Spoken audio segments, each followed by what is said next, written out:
اعتذار النادي الاهلي عن المشاركه في كاس الرابطه للانديه. خلينا نسمع راي كابتن رضا عبد العال ونرجع لبعض مره تانية. انا عندي حاجه بس اقولها للمسؤولين اللي في الرابطه، مم. اللي هم بيديروا الكلام ده. انت ليه حاطط الاهلي والزمالك والفرق اللي هي في افريقيا، فيوتشر وبيراميدز؟ اسم الزمالك خرج بقى كابتن. لا بغض النظر، انت دلوقتي حاطط الفرق دي ليه؟ حتى لو خرج ما خرجش، انت خلي الفرق التانية دي الغلابه اللي هي نفسها تاخد بطوله هم اللي يلعبوا كاس الرابطه، وابعد الاهلي والزمالك واي فرقتين تاني بيكونوا مشاركين في افريقيا. ليه؟ لان انت يعني كده انت مع الاهلي كده في ان هو اعتذر؟ طبعا. وكنت مع الاهلي لو اعتذر كمان في كاس العالم للانديه. نرجع تاني للمرجوعه في ايوه. الموضوع. ليه ما انت دلوقتي انت زعلان ان انت ما خدتش كاس عالم او ما حققتش مركز، صح؟ صح ولا غلط؟ تمام.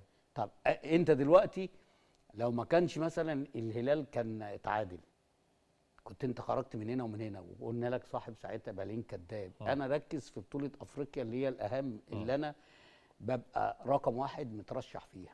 انت رحت مع كل الاحترام طبعا بقى للفلوس والكلام، اللعيبه دي لعيبه يعني بشر مش مكن.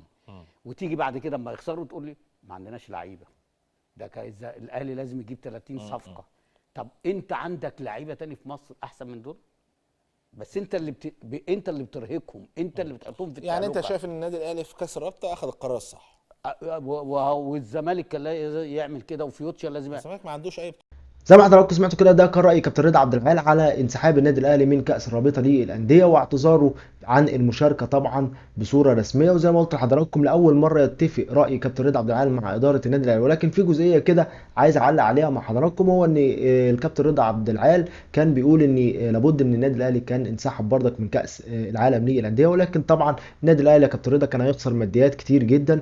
طبعا حاجه زي كده كان الاتحاد الدولي هيوقع غرامات على النادي الاهلي بسبب عدم المشاركه. يعني خسرت فلوس وكمان هدفع غرامه بالتاكيد طبعا عن عدم المشاركه. وبطوله زي ديت النادي الاهلي او اي نادي في العالم بيتمنى المشاركه فيها. وبعدين النادي الاهلي رايح يلاعب ريال مدريد ويلاعب فرق كبيره جدا.